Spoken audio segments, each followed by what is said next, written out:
દ્વિતીય સત્ર માટે વિકાસ મૂલ્યાંકન લક્ષી અસાઇનમેન્ટ ધોરણ 6 નવનીત પ્રકાશનનું અસાઇનમેન્ટ છે। તેમાં આજે આપણે દેખવાનું છે વિષય ગણિત।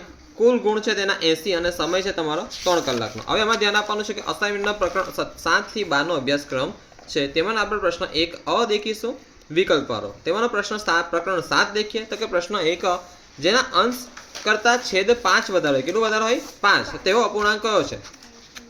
તો જો સાદી ભાષામાં છોકરાઓને ઘણી વખતે નાના છઠ્ઠા ધોરણના છોકરાઓને ખબર ના પડે કે અંશ કોને કહેવાય છેદ કોને કહેવાય લખી આપું છું। અહીં ઉપર આવે તેને અંશ કહેવાય।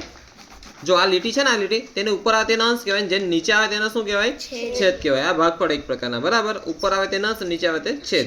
હવે ધ્યાન આપો તો અંશ છેદ કરતા 5 વધારે હોય। અંશ છેદ કરતા નહીં બકા, અંશ કરતા છેદ 5 વધારે હોય। કોની કરતા? અંશ કરતા છેદ 5 વધારે હોય એટલે કે છેદમાં સંખ્યા વધારે હોવી જોઈએ।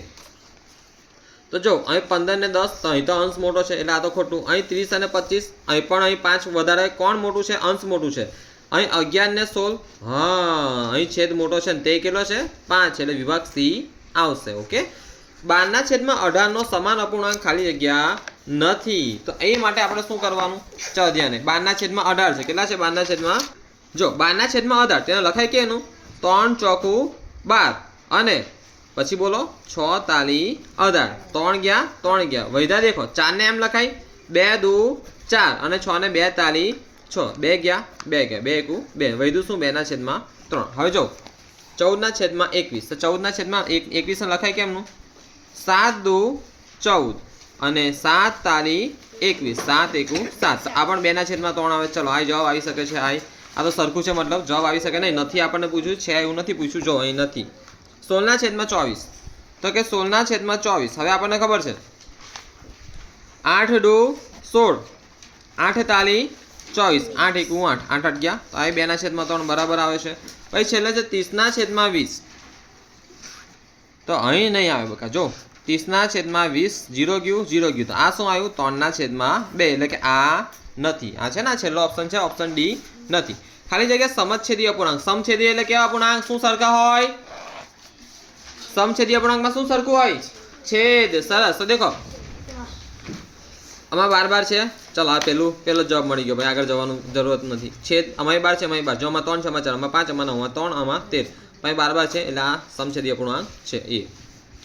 24/28 નું અતિ સંક્ષિપ્ત સ્વરૂપ। અતિ સંક્ષિપ્ત સ્વરૂપ એટલે કેવું સ્વરૂપ કે જેટલા છેદ ઉડતા હોય તેટલા છેદ ઉડાવી દેવાના। ચાલો 24/28 નું અતિ સંક્ષિપ્ત સ્વરૂપ દેખીએ આપણે ધ્યાન।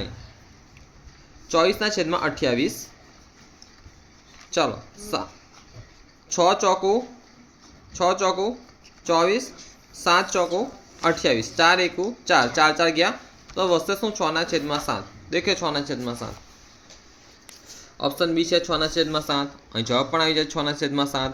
હવે આપણે દેખીએ 2/11 વત્તા 3/11 વત્તા 4/11। હવે બકા આપણે દેખવા જાય 3 કેવા અપૂર્ણાંક છે? બોલો 3 કેવા અપૂર્ણાંક છે? સમછેદી અપૂર્ણાંક છે ને। તો એક જ છેદમાં લખી લઈએ તો આવું ધ્યાન નહીં।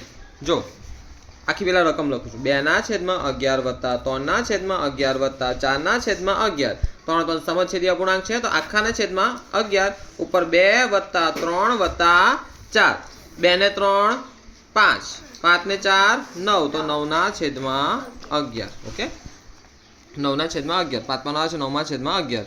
હવે 4/5 ભાગ્યા 5/6 તો કઈ બાજુ ખાડો આવશે? તો આ બાજુ ખાડો આવશે। ક્યાં? આમ ઓકે એટલે આ મોટું હશે।